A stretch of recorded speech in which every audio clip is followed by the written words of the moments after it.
Hello hello hello.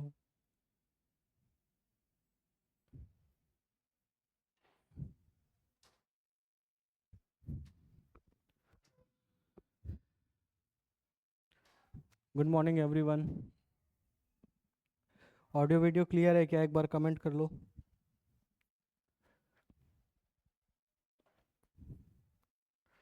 आज हम लोग को ग्राफ स्टार्ट करना है ना।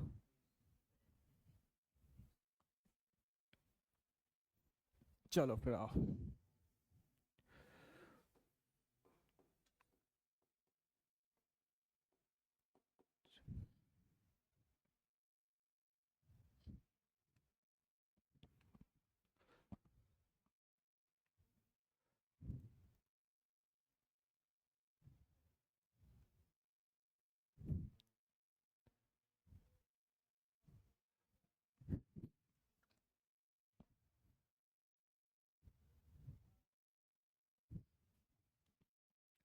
देखो, ग्राफिकल अप्रोच में भी बेसिकली जो क्वेश्चन का इंफॉर्मेशन, जैसे हम लोग नॉन यूनिफॉर्म एक्सेलरेशन करते थे, तो उसमें मेनली जो आपको क्वेश्चन देता था वो फंक्शंस के फॉर्म में देता था। फिर आप उस फंक्शन को डिफरेंशिएट करते थे या फिर इंटीग्रेट करते थे, डिपेंडिंग कि आपको क्या निकालना था।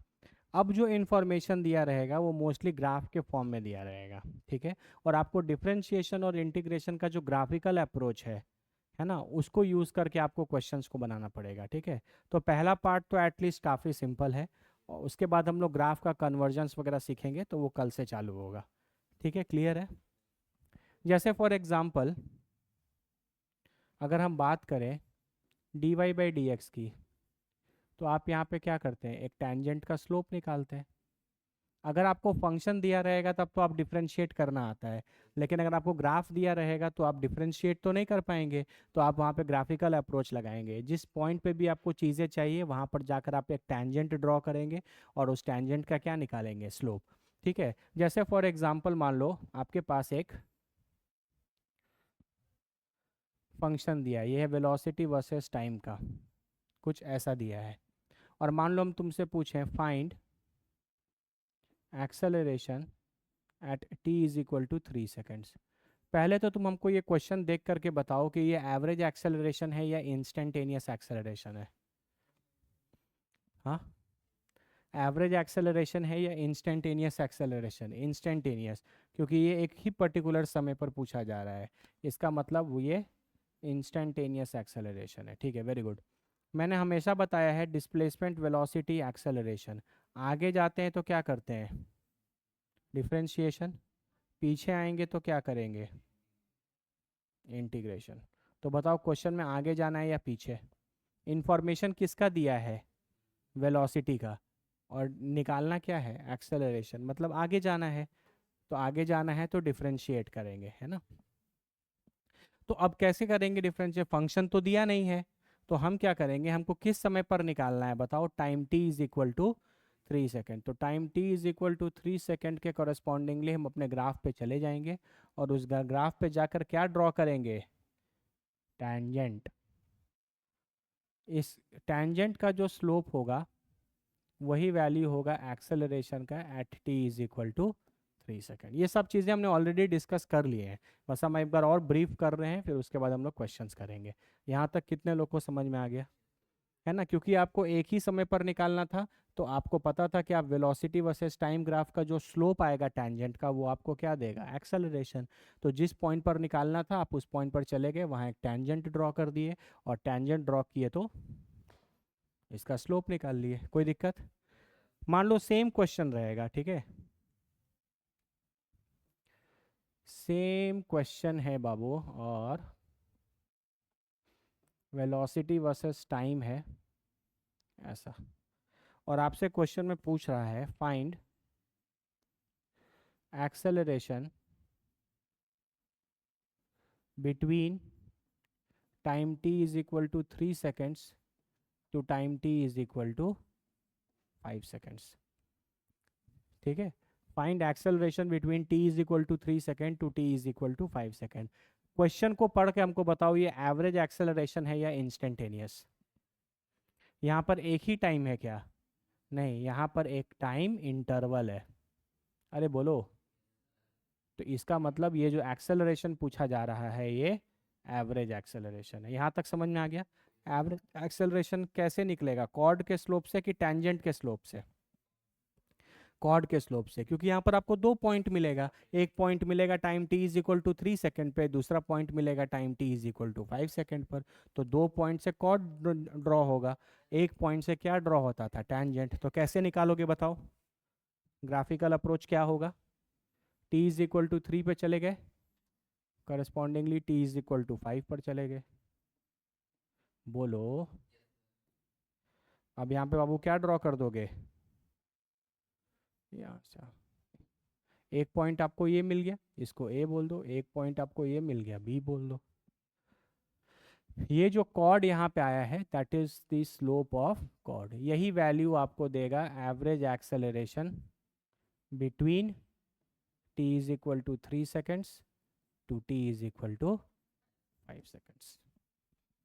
तो क्वेश्चन में जब आपके पास कोई ग्राफ दिया रहे तो क्वेश्चन को ध्यान से समझ लेना, पढ़ लेना कि इंस्टेंटेनियस चीज़ें निकालनी है या फिर एवरेज चीज़ें निकालनी है। एवरेज चीज़ें निकालने के लिए आपको दो पॉइंट मिलेंगे, दोनों पॉइंट को स्ट्रेट लाइन से ज्वाइन करोगे तो एक कॉर्ड मिलेगा, और उस कॉर्ड का बाबू क्या निकालोगे, स्लोप। जब इंस्टेंटेनियस चीज़ें निकालनी होंगी तो आपको एक पॉइंट मिलेगा, उस पॉइंट पर जाकर क्या ड्रॉ करोगे, टेंजेंट, और उस टेंजेंट का क्या निकालोगे, स्लोप। अरे बोलो ना, कोई दिक्कत? चलो, इसके अलावा बाबू एक चीज़ हमेशा याद रखना, स्ट्रेट लाइन का जो स्लोप है वो हमेशा क्या होता है, बोलो, नहीं बोलोगे? एक स्ट्रेट लाइन का स्लोप हमेशा कांस्टेंट होता है। बहुत बेसिक सा चीज़ है, हम आपको बेसिक मैथ्स में पढ़ाए भी हैं, लेकिन इसका अच्छा खासा यूज़ आएगा इस टॉपिक पे। ठीक है, एक स्ट्रेट लाइन के स्लोप का कांस्टेंट होने का क्या मतलब है? देखो, मान लेते हैं कि मेरे पास ये एक एक्सिस है, this is x, x dash y, y dash. यहाँ पर मेरे पास एक स्ट्रेट लाइन है, ये मैंने एक स्ट्रेट लाइन बनाया। इस स्ट्रेट लाइन पर हम किसी भी पॉइंट पर चले जाएं, A B C D E, किसी भी पॉइंट पर चले जाएं, हमसे पूछे ए पॉइंट पे स्लोप कितना है, बी पॉइंट पे, सी पॉइंट पे, डी पॉइंट पे, ई पॉइंट पे स्लोप कितना है। तो ये सारे पॉइंट्स एक स्ट्रेट लाइन पर लाई कर रहे हैं। तो अगर आप किसी भी पॉइंट पर जाओगे, मान लो आप बी पॉइंट पे जाओगे और टेंजेंट ड्रॉ करोगे तो टेंजेंट ऐसा ही दिखेगा। डी पॉइंट पे भी जाके टेंजेंट ड्रॉ करोगे तो ऐसा ही दिखेगा। किसी भी पॉइंट पर जाकर टेंजेंट ड्रॉ करोगे तो सबका टेंजेंट तो ऐसा ही दिखेगा ना, सबका इंक्लिनेशन थीटा सेम ही रहेगा, तो सबका स्लोप भी क्या रहेगा, सेम, है ना। आपको क्या बताया है, स्लोप कैसा होता है, m is equal to ten theta. तो अगर थीटा सबका सेम है तो सबका स्लोप भी क्या होगा, सेम। अरे बोलना, हमेशा याद रखना बाबू, एक स्ट्रेट लाइन का स्लोप कांस्टेंट होता है। ठीक है, अब देखो इसको एक और इंटरेस्टिंग चीज से समझ सकते हैं, सारी चीजें इंपॉर्टेंट है, एकदम बेसिक से बता रहे हैं हम आपको। क्लियर है क्या ये? अरे बोलो। जैसे मान लो आपके पास यहाँ एक स्ट्रेट लाइन है, ठीक है, इस पॉइंट का कोऑर्डिनेट हम आपको कुछ दे दें 0,4, और इस पॉइंट का कोऑर्डिनेट हम आपको कुछ दे दें 4,8, दे सकते हैं 4,8। ये 0,4 है और वो कुछ और 4,6। ठीक है, इसका मतलब तो यही है कि इसके करस्पॉन्डिंगली यहाँ वैल्यू कितनी है, मान लो ये x है, x dash y, y dash, तो ये x इज इक्वल टू क्या है, 4। ठीक है, हम तुमसे पूछें इस स्ट्रेट लाइन का स्लोप निकालो, तो मैंने आपको स्लोप निकालने के कितने तरीके सिखाए हैं, दो। एक m is equal to ten theta, और एक y2 minus y1 by x2 minus x1। ये तब लगाते हैं जब एंगल वैंगल दिया रहता है, और ये तब लगाते हैं जब आपको स्ट्रेट लाइन पर मिनिमम कितने पॉइंट दिए हों, दो पॉइंट दिए हों। कोई दिक्कत किसी को? चलो, तो क्या आपको इस ब्लू वाले स्ट्रेट लाइन का कुछ एंगल इंक्लिनेशन पता है? नहीं, लेकिन आपको इस स्ट्रेट लाइन पर दो पॉइंट तो पता है ना, बोलो। तो आप किसी को भी x1 y1, किसी को भी x2, तो मान लो ये पॉइंट हो गया मेरा x1 कॉमा y1, और ये पॉइंट हो गया मेरा x2 कॉमा y2। ठीक है, तो क्या करेंगे, y2 माइनस y1 कितना हो जाएगा, 6 minus 4, x2 minus x1 4 minus 0, ये कितना हो जाएगा 2/4, 1/2। तो स्लोप की वैल्यू कितनी आ गई 0.5। मतलब इस स्ट्रेट लाइन का जो स्लोप है वो 0.5 है। यहाँ तक कोई दिक्कत? अब ये जो आपने स्ट्रेट लाइन का पॉइंट का स्लोप, मतलब स्ट्रेट लाइन का जो स्लोप निकाला है वो आपने इन दोनों पॉइंट को लेके निकाला है। मान लो हम पॉइंट ए बोल रहे, पॉइंट बी बोल रहे। अब हम तुमसे क्वेश्चन में पूछें find slope at x is equal to 2। अब x इज इक्वल टू 2 तो बीच में कहीं आएगा, अरे बोलो, यहाँ पे कहीं आएगा x इज इक्वल टू 2। तो इस पॉइंट पे स्लोप कितना होगा बताओ? हमको x इक्वल टू 2 के करस्पॉन्डिंग स्लोप चाहिए, बताओ। 0.5 ही होगा, क्योंकि ये स्ट्रेट लाइन है और स्ट्रेट लाइन का स्लोप हमेशा कांस्टेंट होता है। जब आपने इसे स्ट्रेट लाइन का स्लोप ऑलरेडी a और b को यूज करके 0.5 निकाल लिया है, तो बीच में किसी भी पॉइंट पे स्लोप पूछे या किसी भी दूसरे दो पॉइंट के बीच में स्लोप पूछे तो हमेशा क्या रहेगा 0.5। तो आपको निकालने की ज़रूरत नहीं है, आप डायरेक्टली लिख सकते हो कि slope at x is equal to 2 भी कितना हो जाएगा 0.5। क्यों? क्योंकि slope of straight line is constant. अरे बोलो ना बाबू, इसका मतलब ही यही होता है कि एक स्ट्रेट लाइन पर किसी भी पॉइंट पर आप चले जाइएगा तो आपकी स्लोप की वैल्यू कभी भी चेंज नहीं होगी। क्यों नहीं होगी? रीजन आपके सामने है। आप ए पे जाके टैंजेंट खींचो, बी पे टैंजेंट खींचो, सी पे टैंजेंट खींचो, डी पे टैंजेंट खींचो, ई पे टैंजेंट खींचो, सारे टैंजेंट ऐसे ही दिखेंगे। सबका एक्स एक्सिस से एंटी क्लॉकवाइज डायरेक्शन में जो थीटा दिखेगा वो सेम ही दिखेगा। तो सबका थीटा सेम दिखेगा तो सबका टैन थीटा का वैल्यू भी सेम आएगा, तो सबका स्लोप का वैल्यू भी क्या आएगा सेम। कोई दिक्कत किसी को? ठीक है, ये बात क्लियर हो गया। लेकिन यहीं पर अगर आपके पास कोई कर्व रहेगा, बहुत ध्यान से बाबू ये सब चीज़ें बता रहे हैं, एकदम अच्छे से फोकस कर लीजिए, नहीं तो फिर आगे बहुत दिक्कत होने वाला है आपको। ये मान लो मेरे पास एक कर्व आ गया, ये वेलोसिटी वर्सेस टाइम ग्राफ है, ये स्ट्रेट लाइन है या कर्व है? ठीक है, हम तुमसे पूछें कि slope of velocity time graph क्या देगा आपको, बताओ तो। Slope of velocity time graph क्या देगा आपको? स्लोप क्या देता है हमेशा, आगे की चीज या पीछे की चीज? आगे जाने के लिए आप क्या करते हैं? और डिफरेंशिएशन का दूसरा मतलब क्या होता है? स्लोप निकालना।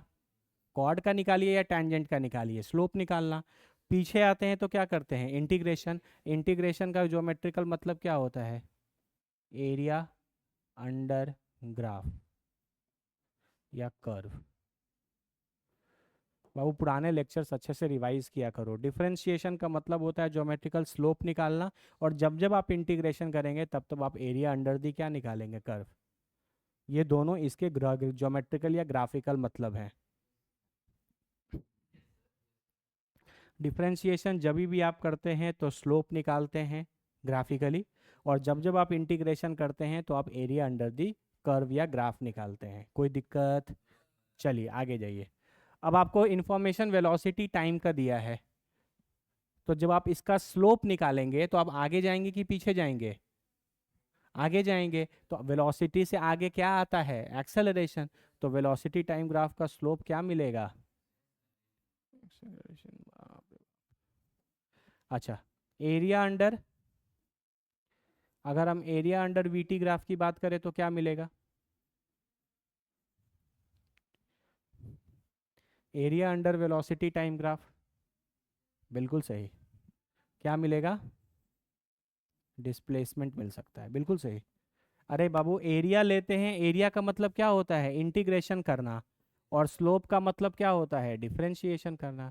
डिफरेंशिएशन करने से आगे जाओगे तो स्लोप लेने से भी क्या जाओगे? आगे। एरिया का मतलब क्या होता है? इंटीग्रेशन। इंटीग्रेशन करते हैं तो पीछे आते हैं, तो एरिया भी लेंगे तो क्या आएंगे? पीछे। तो यहाँ वेलोसिटी है, आगे जाओगे तो क्या मिलेगा? एक्सेलरेशन। और पीछे जाओगे तो क्या मिलेगा? डिस्प्लेसमेंट। अरे बोलो। तो अब हम तुमसे अगर पूछें कि बताओ इसका जो स्लोप है वो अलग अलग पॉइंट पर सेम रहेगा या चेंज हो जाएगा? बोलो। अब आप क्या करोगे? फिर जाके सब पे टेंजेंट ड्रॉ करोगे, तो ए का टेंजेंट ऐसा दिखेगा, बी का ऐसा दिखेगा, सी का ऐसा दिखेगा, डी का ऐसा दिखेगा। क्या सारे टेंजेंट सेम हैं? सब टेंजेंट अलग अलग हैं। इसका स्लोप m1 होगा तो इसका स्लोप m2 होगा, इसका स्लोप m3, इसका स्लोप m4। तो आप लिख सकते हो m1 not equal to m2 not equal to m3 not equal to m4। बोलो क्लियर है क्या? अरे बोलो। सबका जो स्लोप है, स्लोप इज नॉट कांस्टेंट। अरे बोलो। For a curve. एक स्ट्रेट लाइन होता तो स्लोप कांस्टेंट होता, लेकिन एक कर्व का स्लोप कभी भी कांस्टेंट नहीं आएगा, क्योंकि कर्व के अलग अलग पॉइंट पर आप जाके जब टैंजेंट ड्रॉ करेंगे तो उन सारे टैंजेंट का जो इंक्लिनेशन है, देखो ये ऐसा है, फिर ये थोड़ा सा ऐसा हो गया, ये और ऐसा हो गया, ये और ऐसा हो गया, तो इंक्लिनेशन जो है वो चेंज करता जा रहा है स्लोप्स का। टैंजेंट का जो टैंजेंट है उसका इंक्लिनेशन जो है वो चेंज करता जा रहा है, तो स्लोप भी चेंज करता जाएगा। क्लियर है ना? यहाँ पे सबका थीटा जो है वो चेंज कर रहा है, थीटा चेंज कर रहा है तो स्लोप भी क्या करेगा? चेंज करेगा। यहाँ तक क्लियर है किसी को? कोई डाउट किसी को? क्लियर है सबको? पक्का? तो आज के बाद कभी भी किसी ग्राफ में कोई स्ट्रेट लाइन वाला पार्ट रहेगा, जीवन बहुत आसान रहेगा, क्योंकि स्लोप हमेशा क्या रहेगा? कांस्टेंट। लेकिन अगर कर्व रहेगा तो कर्व रहेगा तो आपका जो एक्स मतलब जो स्लोप होगा वो हर एक पॉइंट पर क्या होता जाएगा? चेंज होता जाएगा। यहाँ तक कोई दिक्कत? अच्छा, अगर हम तुमसे पूछें, बताओ ये जो ग्राफ मैंने बनाया है ना, ये यूनिफॉर्म एक्सेलरेशन का ग्राफ है या नॉन यूनिफॉर्म एक्सेलरेशन का? नॉन यूनिफॉर्म एक्सेलरेशन, क्योंकि वेलोसिटी टाइम ग्राफ का स्लोप क्या देगा? एक्सेलरेशन, और इसका एक्सेलरेशन कांस्टेंट है या चेंज हो रहा है? चेंज हो रहा है। इसका मतलब ये एक नॉन यूनिफॉर्म एक्सेलरेशन का ग्राफ है। या आप बोल सकते हो इसका एक्सेलरेशन जो है वो कांस्टेंट नहीं। अरे बोलो तो सही है। ये बताओ, वेलो ये वाला बताओ, कहाँ गया यार? अच्छा चलो, हम यहाँ बनाए थे।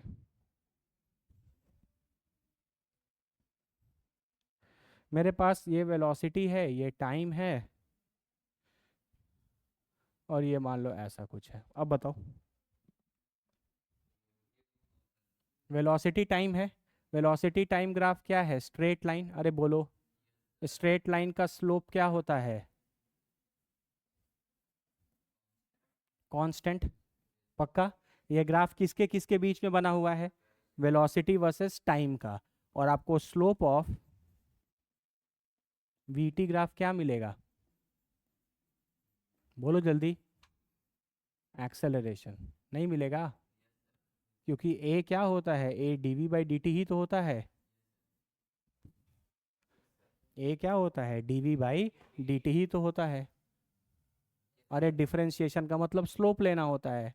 वेलोसिटी को टाइम के रेस्पेक्ट में डिफरेंशिएट करोगे तो क्या मिलेगा? Acceleration. That means velocity time graph का जो स्लोप होगा वो क्या देगा? एक्सेलरेशन देगा। क्लियर है? अब ये स्ट्रेट यानी इसका एक्सेलरेशन क्या है? कांस्टेंट। इसका मतलब ये किस कैटेगरी का है? Uniform acceleration. ऐसे ग्राफ के लिए आप इक्वेशंस ऑफ मोशन लगा सकते हो कि नहीं लगा सकते? हाँ, आप लगा सकते हो। अगर ऐसा ग्राफ दिया है तो आप इक्वेशंस ऑफ मोशन लगा सकते हो। कितने लोगों को चमका यहाँ तक? बाकी तो और डिटेल में डिस्कस करेंगे, आज तो बस इंट्रोड्यूस कर रहे हैं। क्लियर है? यहाँ तक कितने लोगों को चमक गया? एक बार अच्छे से देख लो। पक्का?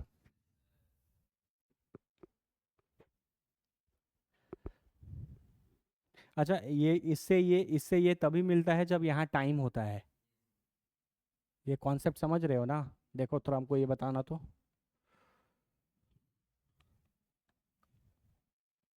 अगर मेरे पास एक ग्राफ है, वेलोसिटी वर्सेस डिस्प्लेसमेंट, ये वेलोसिटी है और ये क्या है? डिस्प्लेसमेंट। और ये ग्राफ मान लो हम कुछ बना दें, ठीक है? ये ग्राफ दिया है, ठीक है? क्या इस ग्राफ का स्लोप आपको एक्सेलरेशन देगा? क्या इस ग्राफ का स्लोप आपको एक्सेलरेशन देगा? नहीं। क्योंकि जब आप इसका स्लोप निकालोगे तो आप लिखोगे dv/ds, dy by d x. Y axis पर क्या है, वेलोसिटी, और एक्स एक्सिस पर क्या है, s। क्या dv/ds एक्सेलरेशन होता है?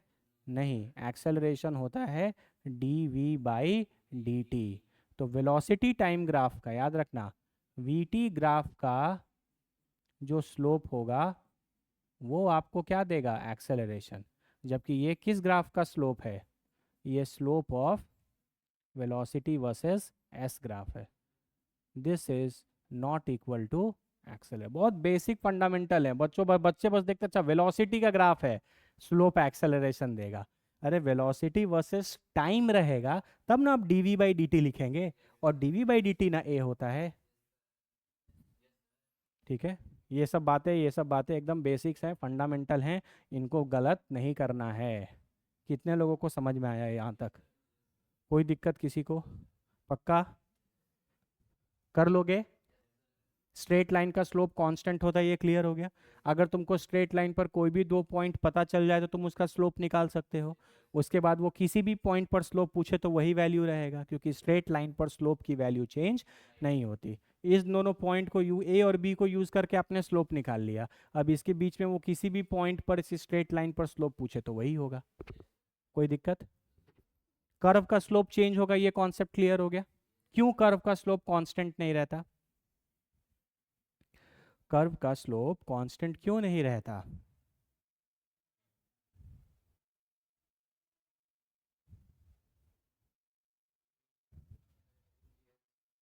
बिल्कुल सही, उसका इंक्लिनेशन नहीं, उस पे ड्रॉ किए हुए टैंजेंट। तुम उस पे 4 पॉइंट ले लो और चारों पॉइंट पे टैंजेंट ड्रॉ कर लो। क्या ये चारों टैंजेंट तुमको सेम इंक्लिनेशन के दिख रहे हैं, कि अलग अलग एंगल बना रहे हैं एक्स एक्सिस से? अलग अलग एंगल बना रहे हैं एक्स एक्सिस से एंटी क्लॉकवाइज डायरेक्शन में। तो सबका थीटा अलग अलग है, तो सबका टैन थीटा भी अलग अलग होगा, तो सबका स्लोप भी अलग अलग होगा। तो आज के बाद आपको कोई ग्राफ अगर स्ट्रेट लाइन दिखे तो इतना समझ जाना कि इसका स्लोप कांस्टेंट आएगा, और अगर कोई ग्राफ कर्व दिखे इसका मतलब उसका स्लोप कांस्टेंट नहीं आएगा। क्लियर है? जैसे यहाँ पर वेलोसिटी वर्सेस टाइम का ग्राफ है, तो इसका स्लोप हमको क्या देगा? कभी कभी कंफ्यूजन हो ना तो dy/dx लिख लेना फट से। क्या लिखोगे? dy/dx। तो dy/dx, बताओ y के जगह क्या है और x के जगह क्या है? dv/dt a होता है। इसका मतलब वेलोसिटी टाइम ग्राफ का जब हम स्लोप ड्रॉ करेंगे, या ये जो हम टैंजेंट्स ड्रॉ कर रहे हैं, टैंजेंट का स्लोप हमको किसकी वैल्यू देगा? एक्सेलरेशन की वैल्यू देगा। अच्छा, क्या इसका स्लोप कांस्टेंट होगा? इसका मतलब ये एक्सेलरेशन भी इसका कांस्टेंट नहीं होगा। तो जब एक्सेलरेशन बॉडी का कांस्टेंट नहीं होता तो वो क्या होता है? Non uniform acceleration. क्लियर है? यहीं पर आपके पास एक वेलोसिटी वर्सेस टाइम ग्राफ है, और लेकिन ये तो स्ट्रेट लाइन निकला, और वीटी ग्राफ का स्लोप हमको एक्सेलरेशन देता है। इसका मतलब इसका एक्सेलरेशन क्या है? कांस्टेंट। क्लियर है? ये यूनिफॉर्म एक्सेलरेशन का ग्राफ हो गया, और ये नॉन यूनिफॉर्म एक्सेलरेशन का वेलोसिटी वर्सेस टाइम ग्राफ हो गया। This is velocity versus time graph of a non uniform acceleration. This is velocity versus time graph of a uniform acceleration. कोई ज़रूरी नहीं है। देखो यहाँ पे टाइम की वैल्यू कितनी है बाबू? 0। तो यहाँ पे इसकी वेलोसिटी मान लो 20 है, तो हम लोग लिखेंगे कि इसकी initial velocity 20 metre per second है। अरे बोलो, ज़रूरी थोड़ी है कि हर बॉडी रेस्ट से ही चालू हो। जब आप क्वेश्चन लिखने लिखा होता a body has an initial velocity of 20 metre per second, इसका मतलब उस समय उसकी टाइम t = 0 पर वेलोसिटी 20 है। अगर कोई बॉडी रेस्ट से स्टार्ट होता तो टाइम t = 0 पर उसकी वेलोसिटी 0 होती। जैसे यहाँ पर देखो, ये ओरिजिन से स्टार्ट हो रहा है ना, तो टाइम t = 0 पर इसकी वेलोसिटी कितनी है? 0। तो बॉडी इनिशियली किस में है? रेस्ट में। ये वाला बॉडी इनिशियली रेस्ट में नहीं था, वो तो देने में तो कुछ भी हो सकता है। चमका क्या? ये क्लियर हो गया? पक्का सबको समझ में आ गया? तो आज के बाद कोई ग्राफ अगर स्ट्रेट लाइन दिखे तो स्लोप कांस्टेंट होगा, और अगर कर्व दिखे तो उसका स्लोप कांस्टेंट नहीं होगा। क्लियर है? इस तरीके का मिस्टेक नहीं करोगे।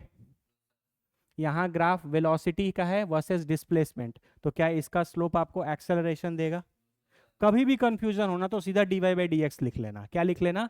dy by d x. यहाँ पे भी लिखोगे तो लिखोगे dy बाई डी एक्स। बताओ y एक्सिस पर क्या है और x एक्सिस पर क्या है?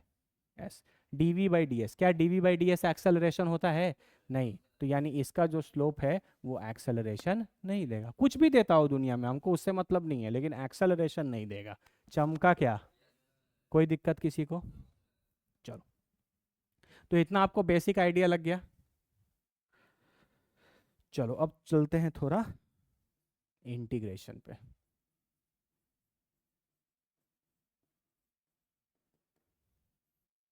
बोलो बाबू, क्लियर है? इंटीग्रेशन जब हम लोग करेंगे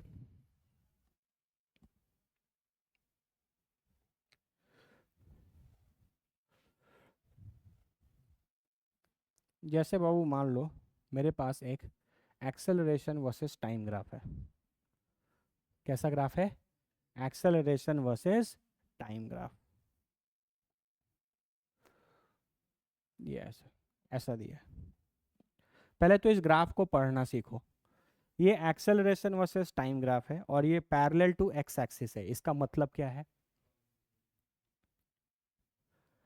समय चेंज हो रहा है लेकिन एक्सेलरेशन चेंज हो रहा है क्या? नहीं। इसका मतलब आप बोल सकते हो एक्सेलरेशन कांस्टेंट है। अरे बोलो ना। इसका मतलब ये एक यूनिफॉर्म एक्सेलरेशन का क्वेश्चन है। यहाँ तक तो समझ में आ रहा है? कुछ दिमाग नहीं लगा रहा, जो दिख रहा है वो बोल रहे हैं। पक्का?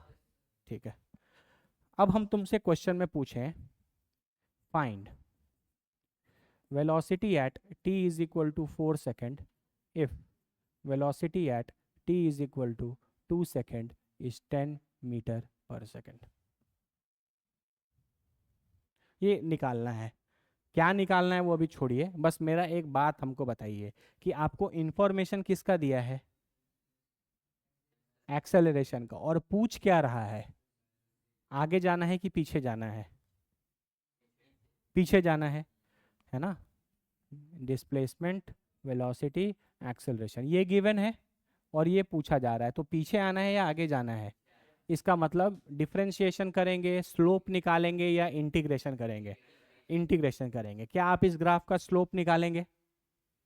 स्लोप निकालेंगे क्या इस ग्राफ का?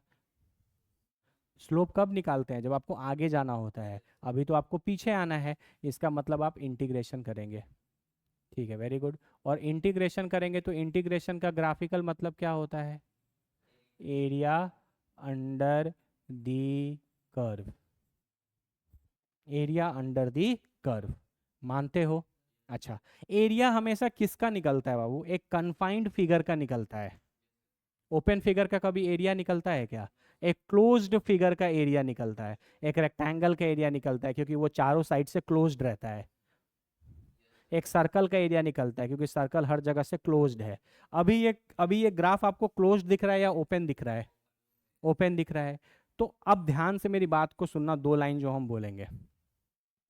तुमको क्वेश्चन में पूछ रहा है वेलोसिटी किस समय पर निकालने के लिए? 4 सेकंड पर। और किस समय पर वेलोसिटी दिया है? 2 सेकंड पर। जब भी इंटीग्रेशन का क्वेश्चन आएगा तो आपको वो दो पॉइंट जरूर देगा। दो पॉइंट जरूर देगा। तो एक है time t is equal to 2 और एक है time t is equal to 4। तो तुम सबसे पहले यहाँ प्लॉट करो। ये है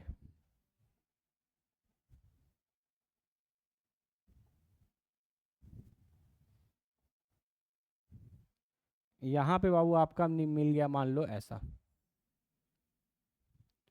this is time t is equal to 2 second, this is time t is equal to 4 second. बोलो क्लियर है?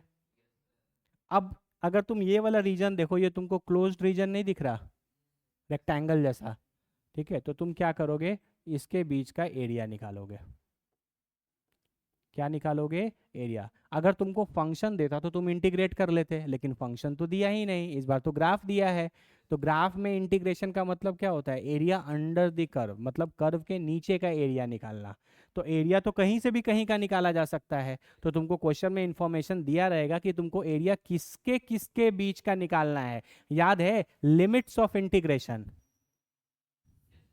अगर तुम इसी क्वेश्चन को लिमिट से लगाओगे तो ये लोअर लिमिट है, और ये अपर लिमिट है, ये लोअर लिमिट है, ये अपर लिमिट है। तो जो लिमिट होंगे ना वही आपको बताएंगे कि आपको कहाँ से कहाँ तक का एरिया लेना है। चमका क्या? t is equal to 2 lower limit है, t is equal to 4 second upper limit है। तो लोअर लिमिट से लेके अपर लिमिट तक के बीच का आपको क्या लेना है? एरिया लेना है। मानते हो?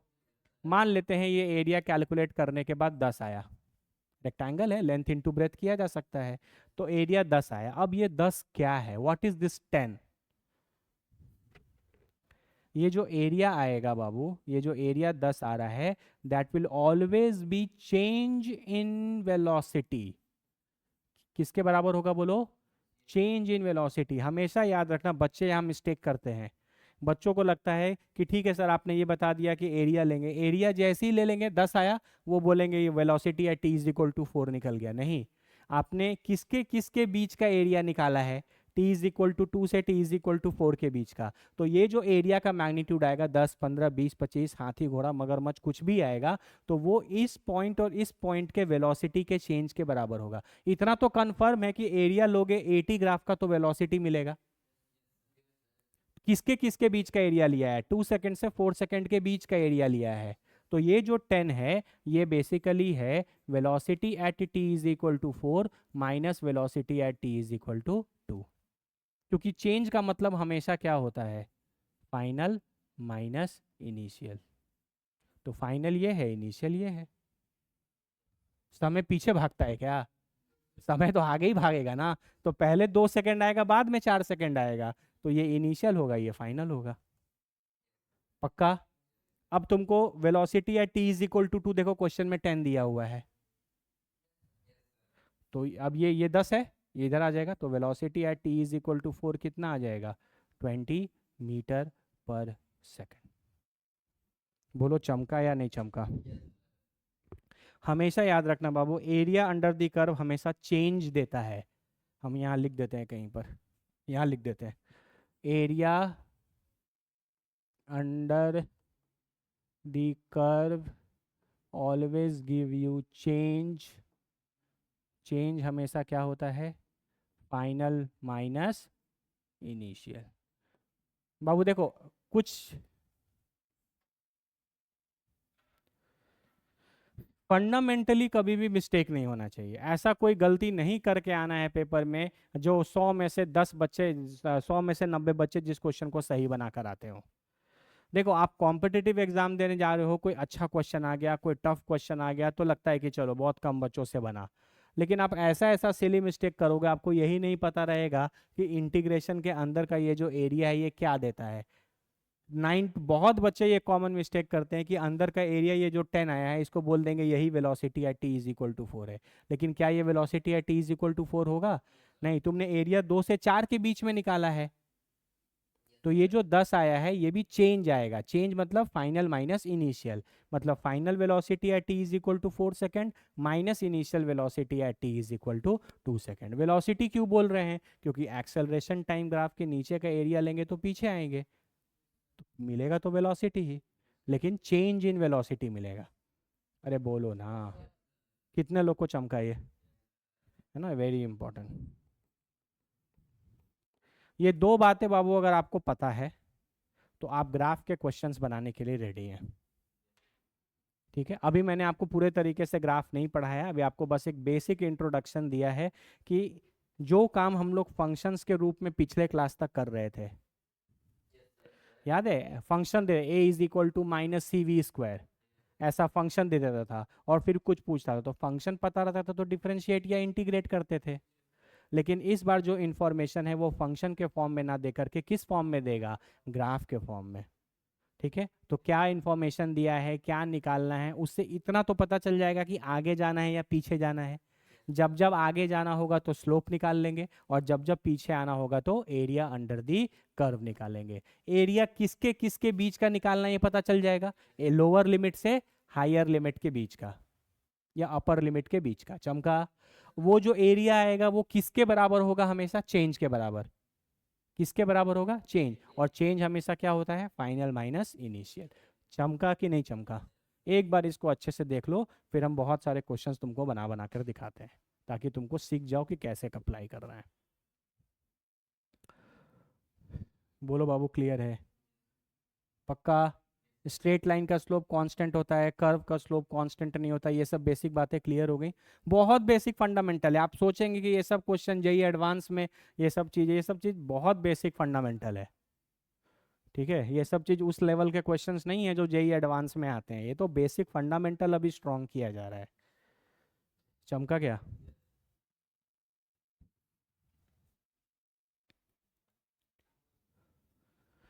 एक बार प्लीज़ देख लो 5 मिनट, उसके बाद हम आपको आगे बढ़ाते हैं। यहाँ से फटाफट देख लो, बदल लो, उसके बाद करता हूँ आगे।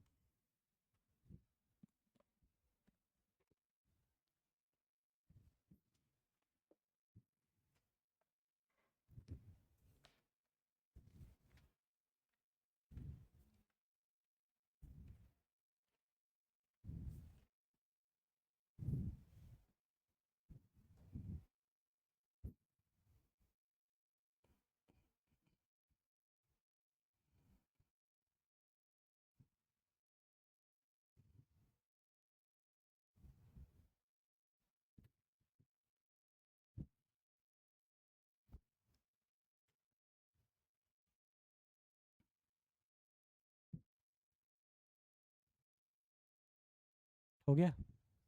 स्टार्ट करें?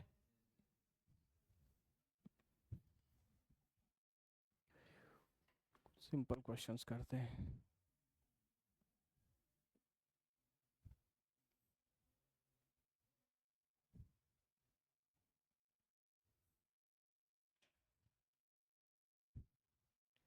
ये ग्राफ बना है बाबू, एक्सेलरेशन वर्सेस टाइम का। किसका ग्राफ बना है? एक्सेलरेशन वर्सेस टाइम का। ठीक है, तो ये पॉइंट आपका हो गया time t is equal to 0, ये हो गया time t is equal to 4 second. समझ में आ गया? यहाँ पर जो इसकी एक्सेलरेशन की वैल्यू है वो है t is equal to, sorry, ये है 4। एक्सेलरेशन है मीटर पर सेकंड स्क्वायर में और टाइम है सेकंड्स में। कोई दिक्कत? चलिए, अब यहाँ पर पॉइंट है, यहाँ ये t is equal to 2 second है, ये t is equal to 4 second. ठीक है, ये ग्राफ में इंफॉर्मेशन दिया है। ठीक है, अगर फंक्शन दे देता तब तो पिछले बार ही कर लेते, लास्ट क्लास में ही। अब यही इंफॉर्मेशन इसने ग्राफ के फॉर्म में दिया है। ठीक है, तो तुमसे दो चीजें पूछी जा रही हैं। Find velocity at t is equal to 2 seconds, velocity at t is equal to 4 second if velocity at t is equal to 0 is 2 meter per second। Clear है? अच्छा, यहाँ a है और यहाँ टाइम है। x एक्सिस पे time अगर है तो ही वो तुम एक्सेलरेशन से वेलोसिटी, वेलोसिटी से एक्सेलरेशन, डिस्प्लेसमेंट कर सकते हो। बोलना। अब तुम हमको बताओ कि तुमको इंफॉर्मेशन किस चीज का दिया है और तुमको निकालना क्या है। इंफॉर्मेशन किस चीज का दिया है? डिस्प्लेसमेंट का, वेलोसिटी का, कि एक्सेलरेशन का? अरे ग्राफ किसका बना है? इंफॉर्मेशन किसका दिया है? एक्सेलरेशन का। क्वेश्चन में पूछ क्या रहा है? आगे जाना है या पीछे जाना है? मतलब स्लोप निकालोगे कि एरिया निकालोगे? एरिया निकालोगे, इतना तो क्लियर हो गया। चलो, अब एरिया,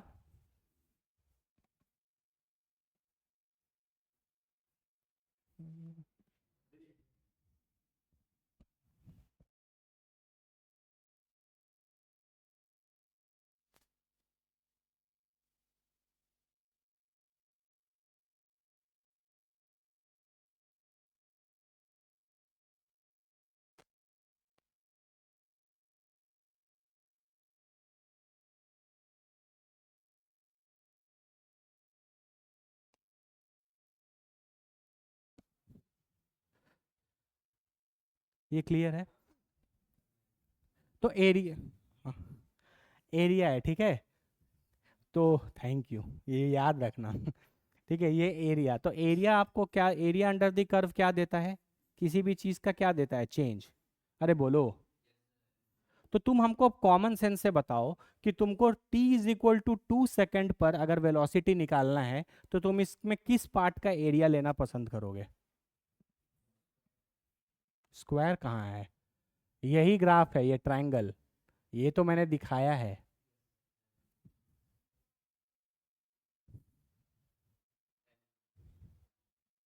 हाँ, तुमको वेलोसिटी निकालना है at t is equal to 2 seconds. ठीक है, ये तुमको निकालना है। अच्छा, एरिया जब भी देगा तुमको चेंज देगा, चेंज होगा फाइनल माइनस इनिशियल। तो बताओ तुम इस पूरे पार्ट में किस पार्ट का एरिया लेना पसंद करोगे? क्या तुम इस पूरे बड़े वाले ट्रायंगल का लोगे, या इस छोटे वाले लेफ्ट ट्रायंगल का लोगे, या इधर वाले के राइट ट्रायंगल का लोगे? लेफ्ट ट्रायंगल का, ये वाला एरिया लोगे। ये वाला एरिया कैलकुलेट करो कितना आएगा। 1/2, बेस कितना हो गया 2, और हाइट कितना हो गया 4, 4 आ गया। ये 4 किसके बराबर होगा? चेंज के बराबर। ये लोअर लिमिट, इस वाले चीज के लिए ये t equal to 0 lower limit है, और t इज इक्वल टू 2 क्या है? Upper limit.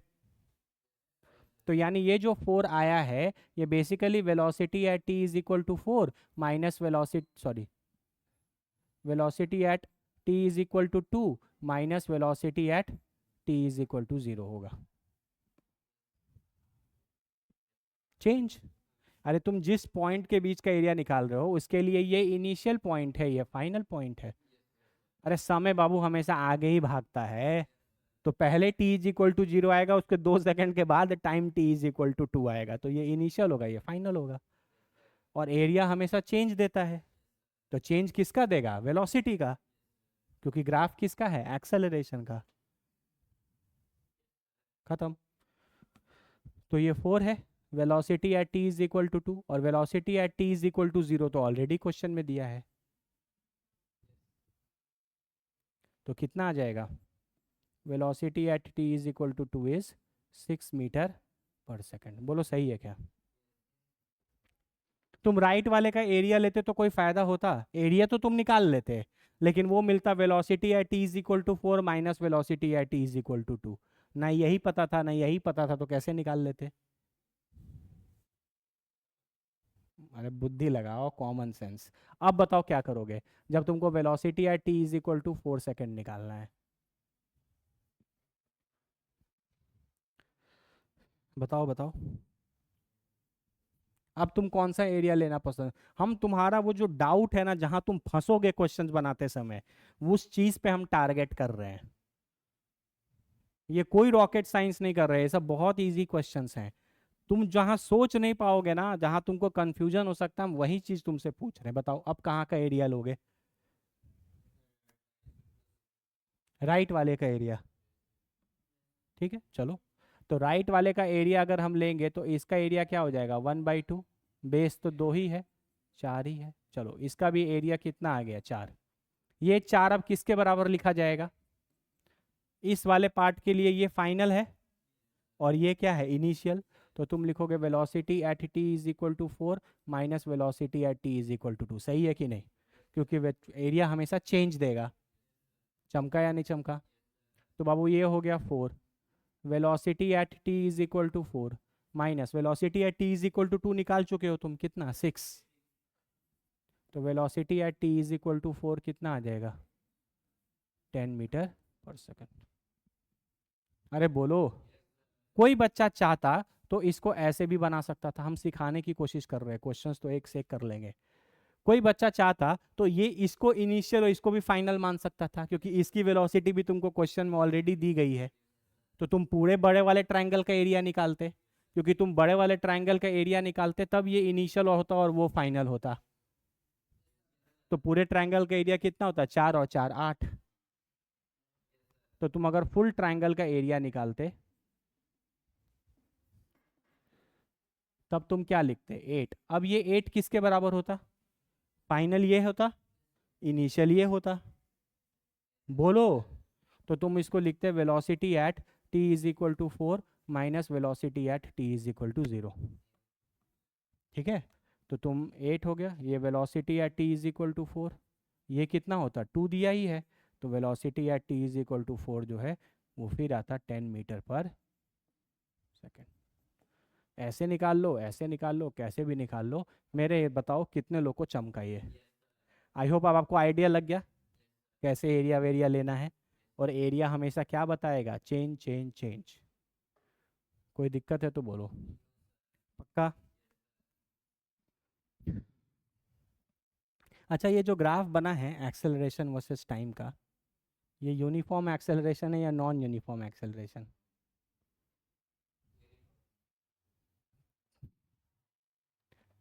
Acceleration versus time, समय बढ़ रहा है, एक्सेलरेशन चेंज कर रहा है, ये वेलोसिटी थोड़ी है। अरे ये तो खुद एक्सेलरेशन है।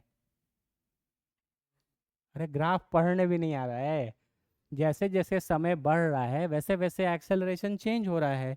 तो this is non uniform acceleration. इन यहाँ पर किसी भी कोई और भी चीज़ पूछा होता तो आप कभी भी इक्वेशंस ऑफ मोशन का इस्तेमाल नहीं कर सकते। अगर इक्वेशन ऑफ मोशन का इस्तेमाल कर पाते तो क्यों इतना तामझाम करते। एक्सेलरेशन पता होता, टाइम पता हो, v equal to u plus a t लगाते, s equal to U T plus half A T square लगाते, क्या ज़रूरत पड़ती हमको एरिया और ये सब चीज़ें निकालने की। अरे बोलो, समझ रहे हो। अगर मान लो एक्सेलरेशन कांस्टेंट होता तो हम इक्वेशंस ऑफ मोशन से भी चीज़ें निकाल सकते थे। लेकिन क्या यहाँ हम इक्वेशंस ऑफ मोशन यूज़ कर सकते हैं? नहीं, क्योंकि ये साफ साफ ग्राफ बता रहा है कि ये एक नॉन यूनिफॉर्म एक्सेलरेशन है। अब वो physics is all about understanding and practice. आप कितना फिजिक्स को समझ पा रहे हैं, कितना फिजिक्स को सोच पा रहे हैं। हमारी फिजिक्स इसलिए अच्छी है क्योंकि हम जब स्टूडेंट भी थे ना, आज टीचर बने हैं तो उसका बात छोड़ दो, लेकिन जब हम स्टूडेंट भी थे तो हम सोचते थे कि अगर आखिर ऐसा लिखा है, बुक में ऐसा लिखा है तो क्यों लिखा है ना। ऐसे ऐसे करके 10 क्वेश्चन गलत बना के 11वां क्वेश्चन खुद से सही बना बना के ये सारी चीजें हमने सीखी हैं। समझ रहे हो ये चीजें। ये क्लियर है क्या? लॉजिक क्लियर है? चलो आप।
ये एक वेलोसिटी वर्सेस टाइम ग्राफ है।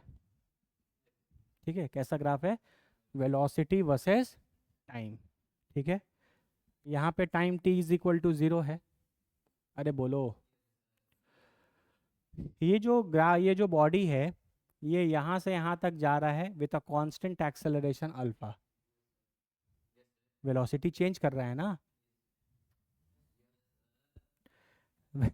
वेलोसिटी वर्सेस टाइम ग्राफ अगर स्ट्रेट लाइन आए तो एक्सेलरेशन कांस्टेंट ही होगा ना। तो इतने पार्ट का तो स्ट्रेट लाइन है, तो इतने पार्ट का कांस्टेंट एक्सेलरेशन है अल्फा। अरे बोलो। फिर मैक्सिमम स्पीड तक पहुंचा, उसके बाद इसकी वेलोसिटी घटने लगी, तो घटी भी तो कांस्टेंट रेट से घटी, बीटा से, क्योंकि ये भी एक स्ट्रेट लाइन है। वेलोसिटी टाइम ग्राफ जब जब स्ट्रेट लाइन होगा तब तब एक्सेलरेशन क्या होगा, कांस्टेंट। अरे बोलो भाई। तो आपको दो चीज़ें निकालनी है क्वेश्चन में। एक आपको निकालना है ये मैक्सिमम वेलोसिटी कितना होगा, ये जो वी मैक्स है, और दूसरा टोटल डिस्टेंस कितना कवर हुआ।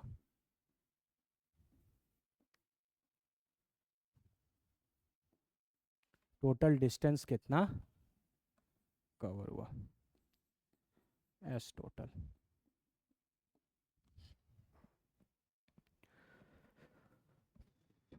क्लियर है क्या, पक्का।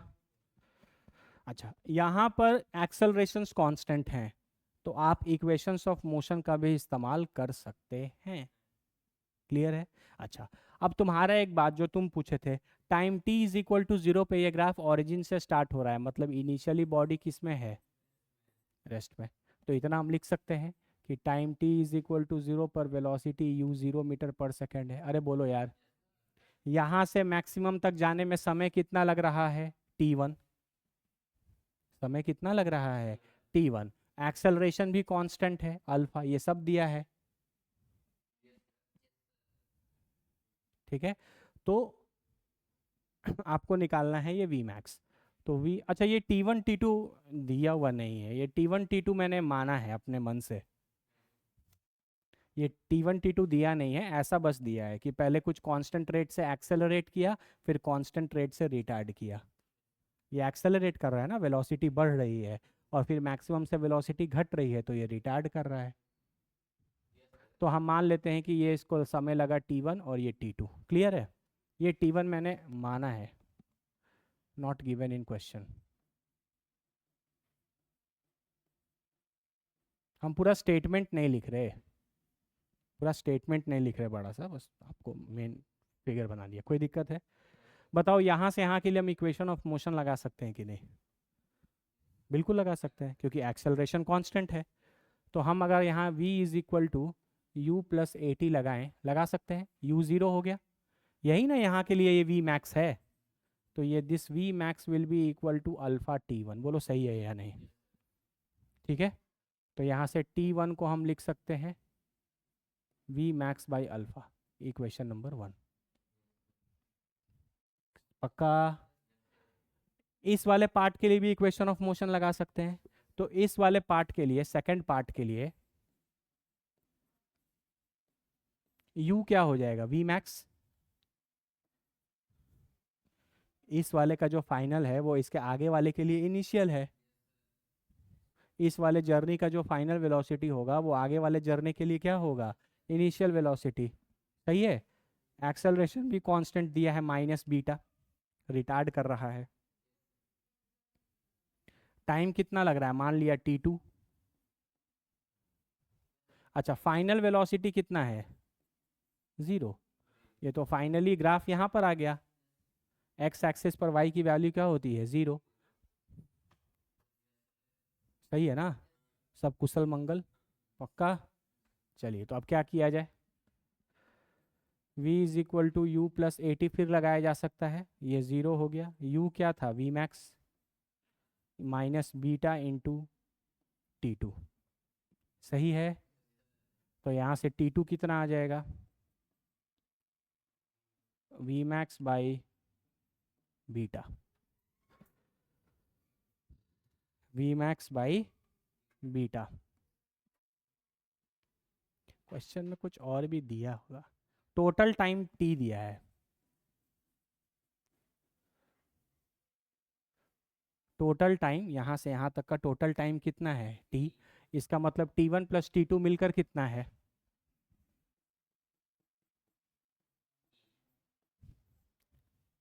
ठीक है।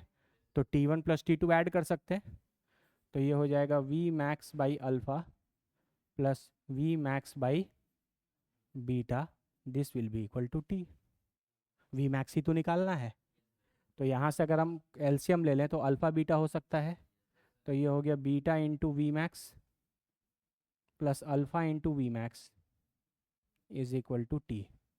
तो यहाँ से बाबू वी मैक्स कितना आ जाएगा, alpha beta t by alpha plus beta. यहाँ से वी मैक्स कॉमन ले लो तो अल्फा प्लस बीटा आ जाएगा। ठीक है, तो this is your maximum velocity. देखो हमेशा क्वेश्चन में जो चीज़ें निकालनी रहती हैं वो गिवन इंफॉर्मेशन गिवन वेरिएबल्स के टर्म में निकालनी होती हैं। ठीक है, तो यहाँ पर गिवन इन वेरिएबल क्या क्या है, अल्फा है, बीटा है और टोटल टाइम टी है।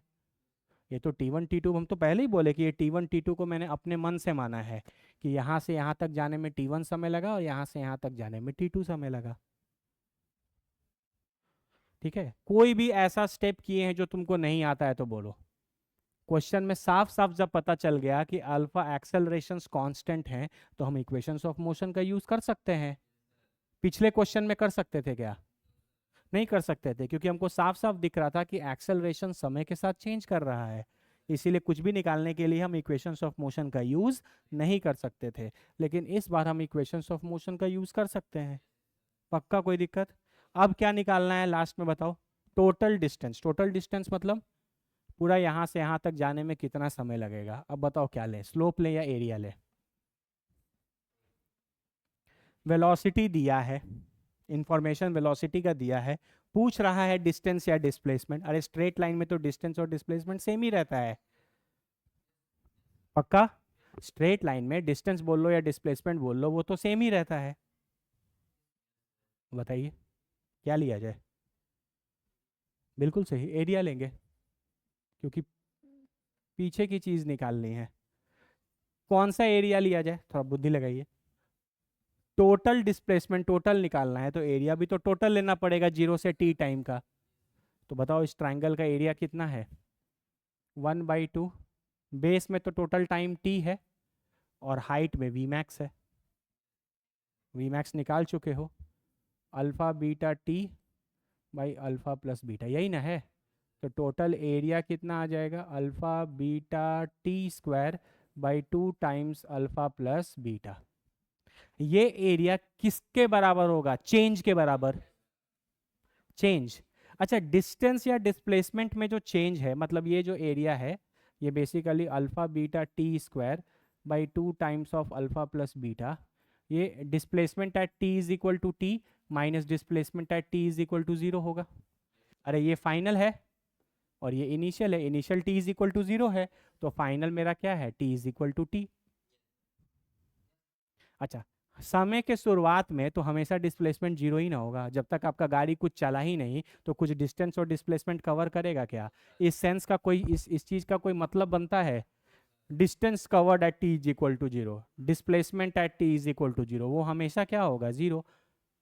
अरे आपका बॉडी तो डिस्टेंस और डिस्प्लेसमेंट तब कवर करेगा ना जब वो चला होगा। टी इज इक्वल टू 0 पे तो चलना चालू ही किया है, तो उस समय डिस्टेंस बोल लो या डिस्प्लेसमेंट बोल लो हमेशा क्या होगा? 0। तो आपका डिस्प्लेसमेंट निकल गया, distance at T is equal to t निकल गया। कितना आया? Alpha beta T square by 2 times of alpha plus beta. बोलो चमका या नहीं चमका? बोलो बाबू, क्लियर है? समझ में आ रहा है? कोई दिक्कत किसी को? अभी तो क्वेश्चंस करेंगे बहुत सारे, लेकिन एक बेसिक आइडिया लगना चाहिए कब स्लोप लेना है, कब एरिया लेना है, कब इक्वेशंस ऑफ मोशन लगा सकते हैं, कब इक्वेशंस ऑफ मोशन नहीं लगा सकते। जैसे हम बोलते a body is moving with an acceleration of 2 metre per second square, ये स्टेटमेंट पढ़कर इक्वेशन ऑफ मोशन लगाते कि नहीं लगाते? लगाते। बस उसी चीज को ग्राफ के फॉर्म में दे रहा है कि वेलोसिटी वर्सेस टाइम ग्राफ एक स्ट्रेट लाइन है, स्ट्रेट लाइन का स्लोप कांस्टेंट होता है और वेलोसिटी टाइम ग्राफ का स्लोप हमको क्या देगा? एक्सेलरेशन देगा। इसका मतलब इसका एक्सेलरेशन कांस्टेंट है। इसका मतलब इस क्वेश्चन में अगर कुछ निकालना हो तो हम इक्वेशंस ऑफ मोशन का इस्तेमाल कर सकते हैं। मैंने किया है। पक्का? कोई दिक्कत किसी को? अच्छा, एक बात तुम हमको बताओ, जब हम इक्वेशंस ऑफ मोशन का इस्तेमाल कर सकते थे तो फिर यहाँ हम एरिया क्यों लिए? हम s equal to U T plus half A T square का इस्तेमाल नहीं कर सकते थे?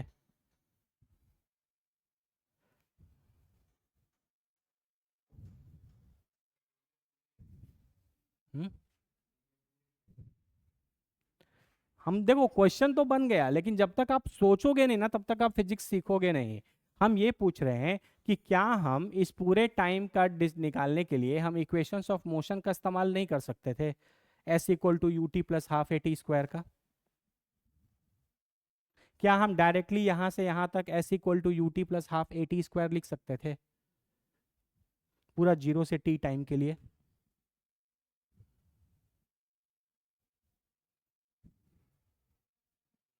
क्यों? एक्सेलरेशन चेंज हो रहा है बीच में। अगर तुम जीरो से टी टाइम के लिए पूरे में लगाओगे तो जीरो से टी वन तक एक्सेलरेशन कुछ अल्फा है, और टी वन से टी टू टाइम के लिए एक्सेलरेशन कुछ बीटा है, मतलब इस वाले पार्ट के लिए बीटा है। तो तुम क्या पूरे के लिए एक बार लगा सकते हो S equal to U T plus half A T square? नहीं। लेकिन क्या तुम जीरो से यहाँ टी वन समय तक के लिए लगा सकते हो? बिल्कुल। यहाँ से यहाँ के लिए लगा सकते हो? बिल्कुल। तो तुमको दो बार S equal to U T plus half A T square निकालना पड़ता, और फिर तुम दोनों को जोड़ देते, फिर भी आंसर यही आता। मैंने आपको पिछले बार बताया था, डिफरेंशिएशन इंटीग्रेशन यूनिफॉर्म में भी लगता है और नॉन यूनिफॉर्म में भी लगता है। इक्वेशंस ऑफ मोशन का लिमिटेशन होता है कि वो नॉन यूनिफॉर्म में नहीं लगता।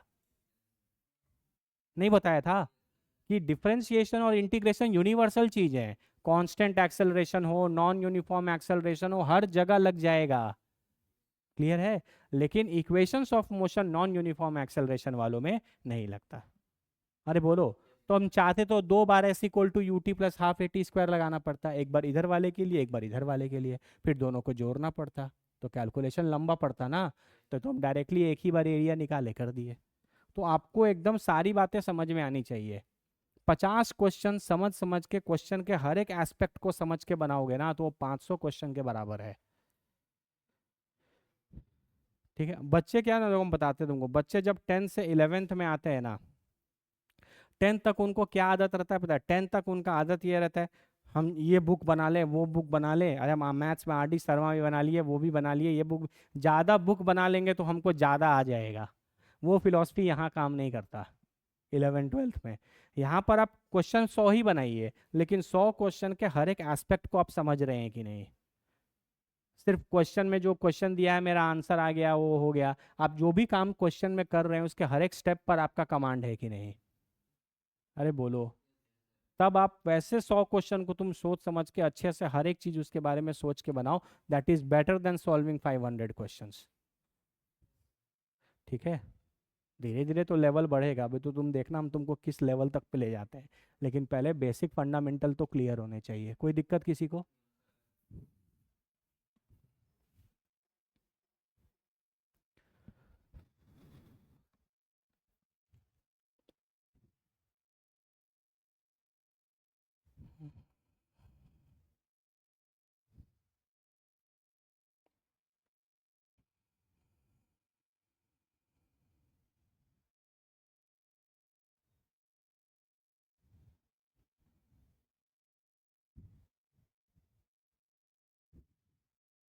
कोई अच्छा क्वेश्चन देखने दो मेरे को।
ठीक है, आपको दो चीज़ें निकालनी है, एवरेज वेलोसिटी और दूसरा एवरेज स्पीड। इस क्वेश्चन में भी एक कॉन्सेप्ट है जो आप सीखेंगे भी। ट्राई करो थोड़ा इसको, ट्राई करो।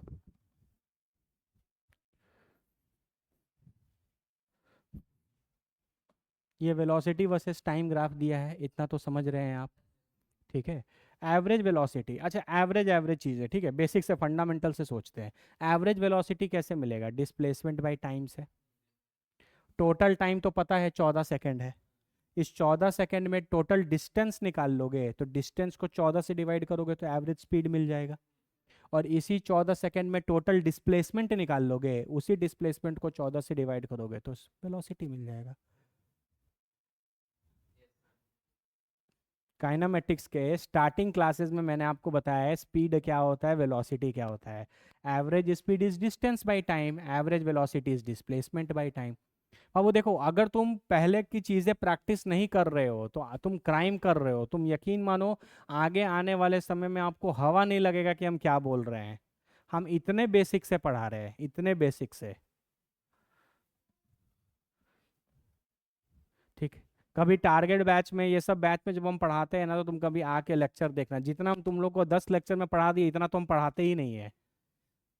डायरेक्टली बस चालू किया, question question question question, one dimension, उतना हम एक्सपेक्ट कर लेते हैं कि बच्चों को इतना तो आता ही होगा। लेकिन हम एकदम बेसिक फाउंडेशन से पढ़ा रहे हैं ताकि आपको हर एक छोटा छोटा चीज़ समझ में आ जाए, और हम लोग बहुत हाई लेवल तक जाएंगे आगे। ये करो इसको, चलो। बेसिक सा फंडा है बाबू, डिस्प्लेसमेंट निकाल लो तो एवरेज वेलोसिटी निकल जाएगा, और स्पीड निकाल लोगे तो, डिस्टेंस निकाल लोगे तो स्पीड निकल जाएगा।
बन गया।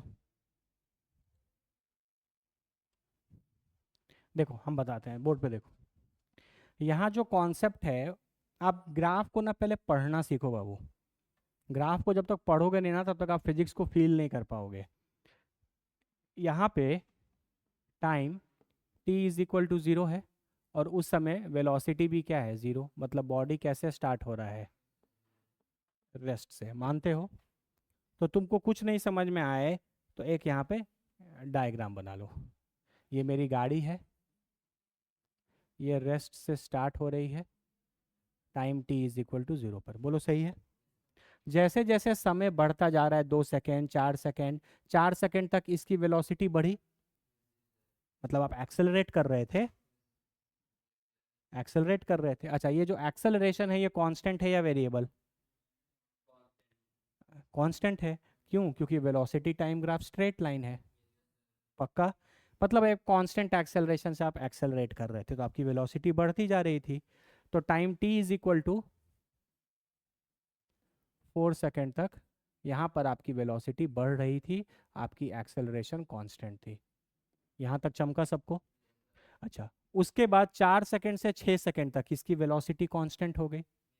मतलब यहाँ पे जो भी इसकी वेलोसिटी होगी वो अगले 2 सेकंड तक, time t is equal to 6 second तक ये वेलोसिटी कांस्टेंट वेलोसिटी से चला। बोलो सही है? अच्छा, उसके बाद 6 सेकंड के बाद इसकी वेलोसिटी घटने लगी। घटते घटते घटते घटते 10 सेकंड पर आकर वेलोसिटी क्या हो गई? जीरो। मानते हो?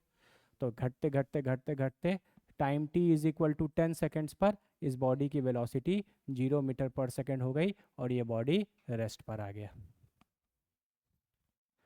अरे बोलो, फील कर रहे हो? ऐसे ऐसे चलते चलते यहाँ तक हुआ, रेस्ट तक आ गया, कोई दिक्कत?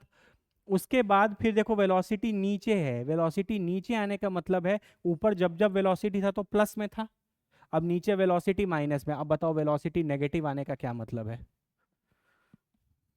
Velocity is a vector quantity. अगर आपने इस डायरेक्शन के वेलोसिटी को पॉजिटिव ट्रीट किया है तो इसके अपोजिट डायरेक्शन के वेलोसिटी वेक्टर्स ऑलरेडी नेगेटिव होंगे। तो इसका मतलब 10 सेकंड के बाद, ये जो 10 सेकंड के बाद तक इसकी वेलोसिटी देखो नेगेटिव में बढ़ रही है। ये नेगेटिव है ना, बढ़ तो रही है। -10, -2, -4, -6, माइनस तो बस ये बता रहा है कि डायरेक्शन उल्टा है। इसका मतलब अब ये बॉडी वापस उल्टा चलने लगा।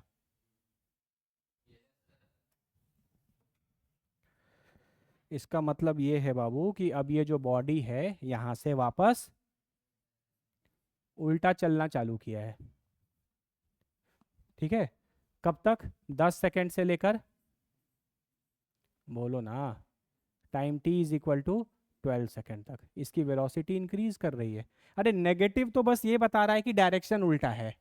वेक्टर्स में नेगेटिव साइन हमेशा डायरेक्शन बताता है। तो यानी कि ये यहाँ पे वेलोसिटी 0 थी, यहाँ पर वेलोसिटी कितनी हो गई? 10। नेगेटिव तो बता रहा है कि उल्टा चला, लेकिन यहाँ से यहाँ तक वेलोसिटी इंक्रीज कर रही है। और 10 सेकंड के बाद वापस जाके 14 सेकंड पे 0 हो गई। इसका मतलब ये वापस यहाँ पे कहीं t is equal to 14 second पर यहाँ पे ये वेलोसिटी इसकी 0 हो गई और ये फाइनली रेस्ट पे रुक गया। इसके बाद बॉडी अपना पोजीशन चेंज नहीं कर रहा। अरे बोलो। तो अब आप बताइए डिस्टेंस कितना होगा यहाँ से यहाँ तक पूरा और यहाँ से यहाँ तक पूरा? डिस्टेंस तो पाथ पे डिपेंड करता है। यहाँ से यहाँ तक 20 मीटर गए, फिर यहाँ से यहाँ तक 10 मीटर और आ गए, तो टोटल डिस्टेंस तो 30 मीटर होगा। लेकिन डिस्प्लेसमेंट क्या होगा? ठीक है, 20 गए 10 आए तो 10 हो गया। मतलब डिस्प्लेसमेंट तो ये फाइनली इनिशियल ये है और ये मेरा फाइनल ये है, तो हम तो यही देखेंगे। ये वाला चीज मेरा क्या हो जाएगा? डिस्प्लेसमेंट। अब बोलो तुमको ये ग्राफ और ये पूरा सिचुएशन समझ में आया कि नहीं आया? कोई दिक्कत? तो पढ़ना सीखो ग्राफ को। 10 क्वेश्चन धीरे धीरे समझ समझ के बना लोगे, आगे के 100 क्वेश्चन जल्दी जल्दी बन जाएंगे। ठीक है? सिर्फ आंसर लाने के चक्कर में रहोगे कि क्या है कैसे है, तो फिर सीख नहीं पाओगे फिजिक्स। ये बोलो क्लियर है यहाँ तक? बस चलो अब करना है। चलो, अब देखो डिस्टेंस निकालना हो या डिस्प्लेसमेंट कुछ भी निकालना हो तो हमको एरिया ही लेना पड़ेगा, क्योंकि वेलोसिटी से पीछे ही आएंगे तो डिस्टेंस या डिस्प्लेसमेंट मिलेगा। ठीक है? तो तुमको क्या दिख रहा होगा? ये एक पूरा ट्रेपेजियम दिख रहा होगा। ये ट्रेपेजियम दिख रहा होगा और ये एक ट्रायंगल दिख रहा होगा। अरे बोलो ना। तो एरिया ऑफ ट्रेपेजियम कितना हो जाएगा?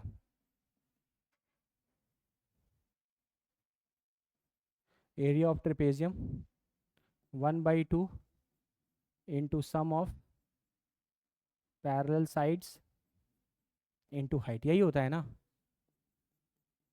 पैरेलल साइड्स कौन सा है? ये वाला और ये वाला। ये कितना है? 2 सेकंड। और ये कितना है? 10 सेकंड। तो 2 + 10। और हाइट कितना है? यही तो है, 20। ये हो गया बाबू 120 मीटर। अरे बोलो, इसका मतलब यहाँ से t = 0 से लेके t = 10 सेकेंड्स तक, यहाँ से लेके यहाँ तक टोटल डिस्टेंस, या डिस्टेंस बोल लो या डिस्प्लेसमेंट बोल लो, सेम ही है। अरे जब तक बॉडी स्ट्रेट लाइन में चल रहा है तब तक डिस्टेंस या डिस्प्लेसमेंट तो सेम ही रहता है। मतलब यहाँ से लेके यहाँ तक इस बॉडी ने डिस्टेंस भी 120 मीटर ट्रैवल किया है, या डिस्प्लेसमेंट भी इतना बोल सकते हैं। अरे बोलो यार। चलो अब ट्राइंगल का एरिया निकालो। Half into base into height, 1/2। Base कितना है 4, और हाइट कितना है 10, ये कितना आ गया 20 मीटर। अब ये 20 मीटर जो है वो नेगेटिव साइड का मोशन है, ठीक है। इसका मतलब ये यहाँ से यहाँ तक 20 मीटर आया है, यहाँ से यहाँ तक कितना आया है 20 मीटर। मतलब ये पूरा जर्नी जो है वो इस पॉइंट से लेके इस पॉइंट तक का कितना है 20 मीटर। तो डिस्टेंस कितना हो गया बताओ। डिस्टेंस को तो मतलब नहीं होता, 120 मीटर सीधे चला और 20 मीटर पीछे आ गया, तो टोटल डिस्टेंस कितना ट्रैवल किया 140 मीटर। लेकिन डिस्प्लेसमेंट कितना ट्रैवल किया, 120 मीटर पीछे चला था और 20 मीटर पीछे आ गया, तो डिस्प्ले ये कितना हो गया 100 मीटर। अरे बोलो ना, नहीं निकल गया एवरेज वेलोसिटी एवरेज, ठीक है। तो एवरेज एवरेज वेलोसिटी कितना हो जाएगा 100/14, यही ना, 50/7, लगभग वही 7 point something metre per second आएगा, है ना। और एवरेज स्पीड कितना होगा 140 divided by 14, 10 metre per second. पूरे 14 सेकेंड में आपके बॉडी ने डिस्टेंस 140 मीटर ट्रैवल किया और आपके बॉडी ने डिस्प्लेसमेंट 100 मीटर ही ट्रैवल किया, ठीक है। तो ये लगभग आपका 10 और ये 7 पॉइंट कितना आएगा 7.1 के आसपास कुछ ऐसा रहेगा। अरे 7 7 जा 49, और फिर एक बचेगा 0.1, 1 पॉइंट समथिंग जाएगा। क्लियर है 7.1। तो ये आपका एवरेज वेलोसिटी आ गया और ये आपका एवरेज स्पीड आ गया। अरे बोलो क्लियर है। तो आई होप आप इस तरीके के ऊपर नीचे वाले ग्राफ के कॉन्सेप्ट समझ गए। एक्स एक्सिस के ऊपर ग्राफ रहेगा तो डिस्टेंस और डिस्प्लेसमेंट सेम ही रहता है ना। लेकिन अगर नीचे आ जाएगा तो फिर मतलब कि बॉडी रुक गया, क्योंकि देखो इस पॉइंट पर वेलोसिटी क्या हो गया 0। ये बात आप हमेशा समझना, कभी भी वेलोसिटी ऐसे आते आते यहाँ पर 0 हो गया, और नेगेटिव आने का मतलब होता है कि उसने अपना डायरेक्शन बदल लिया। वेलोसिटी के नेगेटिव होने का मतलब है कि उसने अपना डायरेक्शन क्या हुआ बदल लिया, मतलब वो सीधे जा रहा था तो पीछे आने लगा, ऊपर जा रहा था तो नीचे आने लगा, नीचे आ रहा था तो ऊपर जाने लगा। वेलोसिटी जब जब अपना साइन चेंज करेगा, वेलोसिटी जब जब अपना साइन चेंज करेगा, इसका मतलब उसका डायरेक्शन क्या हो गया है, अब बोलोगे ही नहीं, रिवर्स हो गया, चेंज नहीं रिवर्स हो गया। राइट जा रहा था लेफ्ट आने लगा, लेफ्ट जा रहा होता राइट जाने लगता, ऊपर जा रहा होता नीचे आने लगता, नीचे जा रहा होता ऊपर जाने लगता। इन सब कॉन्सेप्ट्स का यूज करेंगे आगे। ये क्लियर है क्या सबको, कोई डाउट किसी को।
चलो ये 2 क्वेश्चन ट्राई करो।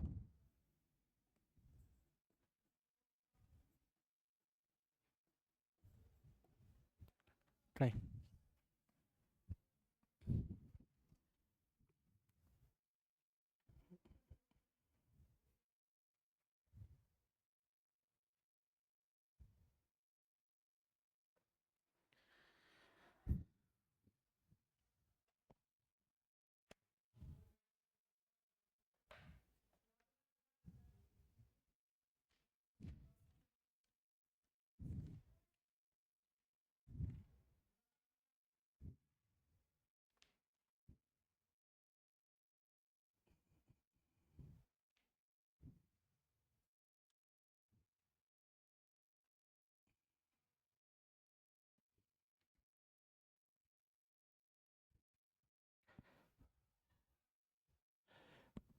Average acceleration between T is equal to 0, average acceleration कैसे निकलेगा? एवरेज वाली चीज़ें फॉर्मूले से निकल जाती हैं, delta V by delta T. तो final velocity minus initial velocity divided by final time minus initial time. नहीं कर सकते? तो t इज इक्वल टू 6 से T D is equal to 12, तो टाइम इंटरवल तो 6 सेकंड का पता ही है, तो डिनोमिनेटर तो 6 है ही। बस आपको वी एफ माइनस वी आई निकालना है। सोचो वी एफ माइनस वी आई कैसे निकालोगे, चेंज इन वेलोसिटी कैसे निकालोगे जब आपको एक्सेलरेशन वर्सेस टाइम का ग्राफ दिया है? तो एक्सेलरेशन दिया है, वेलोसिटी पूछ रहा है, क्या निकालेंगे? स्लोप की एरिया। चलो चलो, ट्राई ट्राई ट्राई, इजी है बहुत।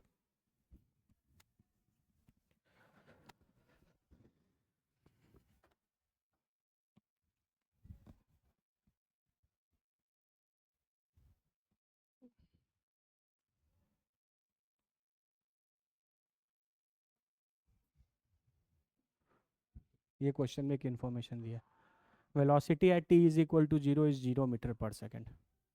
वो तुमको नीचे ये वाला निकालने के लिए चाहिए होगा।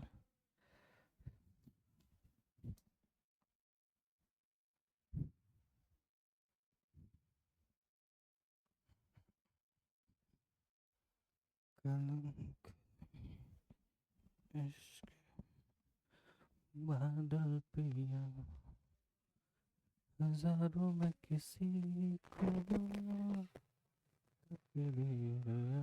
ऐसे मिली है तेरा जान ये जैसे चाहे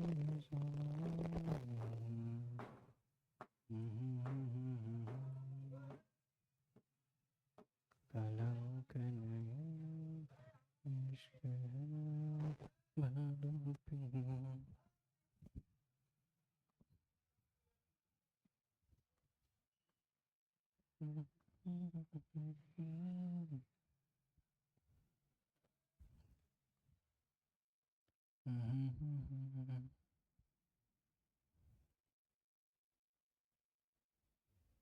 कैसे करेंगे? देखो, एवरेज एक्सेलरेशन के लिए बेसिकली हमको velocity at t is equal to 12 minus velocity at t is equal to 6 चाहिए, डिवाइडेड बाई तो 6 है ही। अरे बोलो, ये 6 से 12 के वेलोसिटी का चेंज है। अच्छा, एक्सेलरेशन का ग्राफ दिया हुआ है, वेलोसिटी निकालना है तो एरिया निकालना है। कहाँ से कहाँ तक का एरिया निकालेंगे? ये लोअर लिमिट है, ये अपर लिमिट है।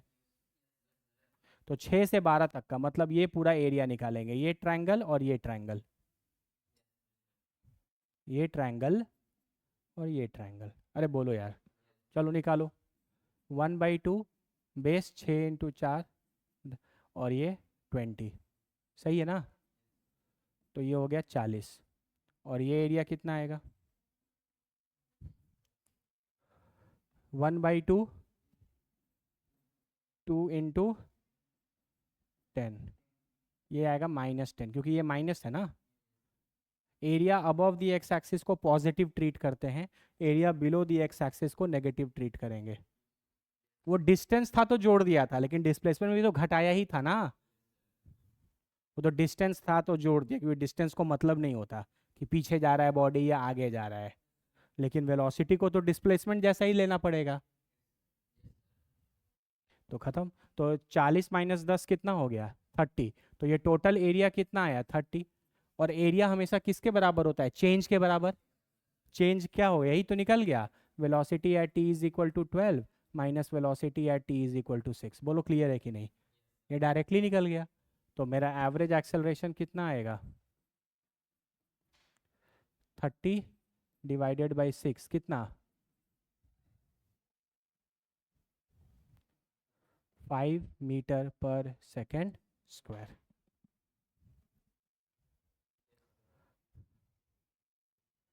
सही है ना,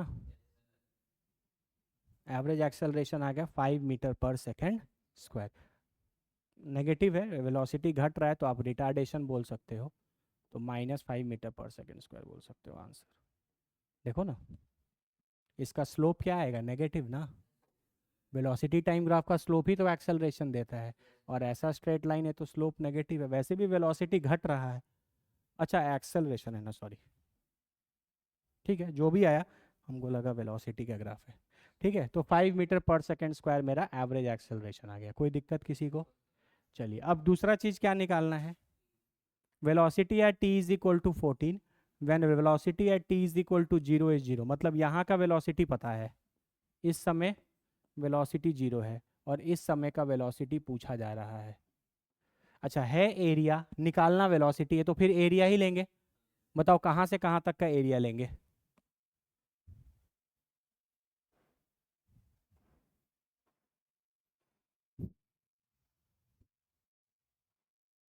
पूरा ही ले लेते हैं। क्योंकि देखो, ये इनिशियल पॉइंट ले लो और ये फाइनल पॉइंट ले लो, तो इसका वेलोसिटी पता है, इसका वेलोसिटी निकाल लेंगे। बीच में किसी भी पॉइंट का वेलोसिटी तुमको पता है क्या, नहीं पता है, बोलो। तो ले लो पूरा एरिया, ये एरिया कितना आएगा, 10 × 440। ये फिर ट्रेपेजियम हो गया, इसका एरिया कितना आएगा, 1/2 into sum of parallel sides, 10 × 20 30 into 2 30 हो गया।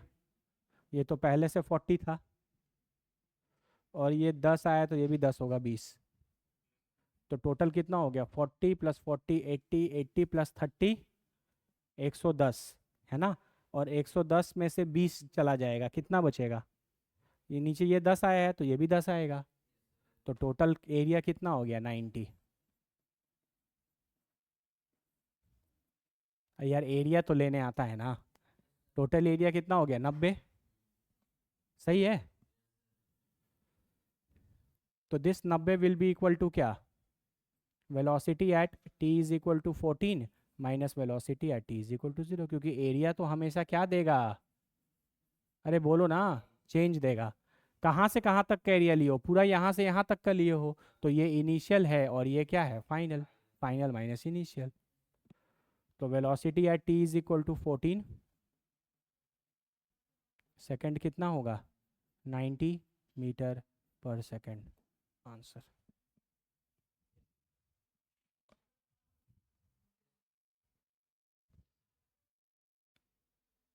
इजी है। क्या हुआ, 90 कैसे हुआ बाबू, ये एरिया 40 है, ये एरिया 30 है, और ये ऊपर वाला एरिया 40 है, तो 40 40 80 और 30 110, और नीचे का एरिया 20 है, माइनस कर देंगे। अरे एरिया ऊपर वाले पॉजिटिव होते हैं, नीचे वाले क्या होंगे, नेगेटिव होंगे।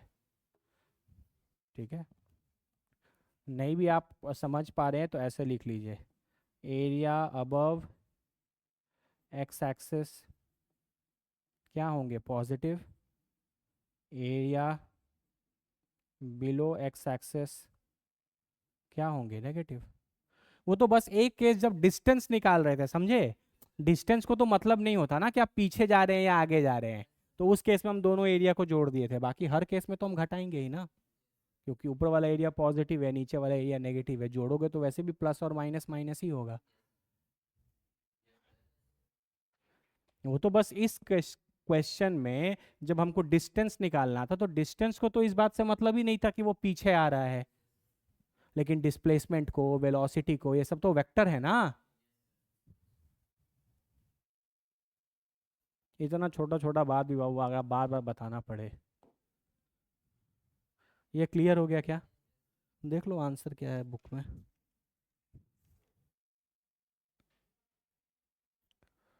हाँ, 95।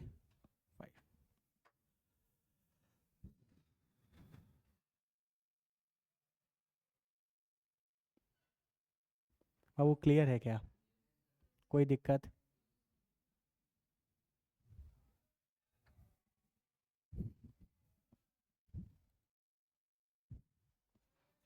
चलो फिर आगे कंटिन्यू करेंगे, ठीक है। तो आप बेसिक तौर पे आप इतना जितना क्वेश्चंस कराए हैं, जितना कॉन्सेप्ट कराए हैं, इसको बहुत अच्छे से देख लेना, ठीक है। और इतना को प्रैक्टिस करके कल आना, फिर कल लेवल 2 हो जाएगा, है ना। कल इससे ऊपर लेवल के क्वेश्चंस होंगे, आज तो बस बेसिक वर्किंग सिखा दिया आपको। कोई दिक्कत है?